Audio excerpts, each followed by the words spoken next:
You are completely wasting your time baking cakes from scratch when a cheap box mix can taste exactly like it came from a high-end bakery. Let us talk about the ultimate lazy baker hacks that will literally fool everyone into thinking you spent hours in the kitchen. First off, throw the instructions on the back of the box out the window. When it tells you to add water, absolutely do not do that. Swap that water for whole milk. It adds a crazy amount of creaminess and depth that water just washes away. If you want to get really wild, use buttermilk.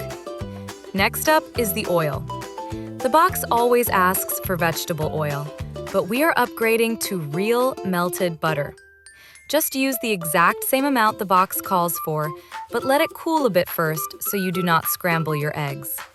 Butter gives it that rich, dense texture that screams homemade. Speaking of eggs, whatever the box says, add one more. If it says 3, use 4. That single extra egg completely changes the crumb structure, making the cake lighter and way more fluffy. Now for the secret weapons. You need to add a splash of pure vanilla extract to the batter, even if it is a chocolate cake. It just makes everything taste more expensive.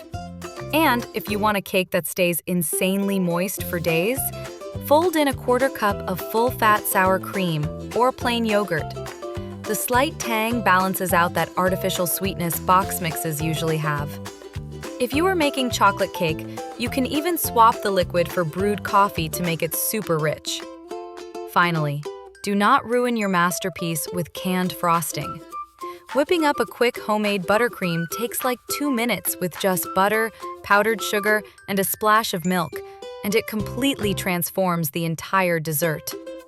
You can literally take a $2 box mix, make these tiny tweaks, and serve a bakery-level cake that will have people begging for your secret family recipe.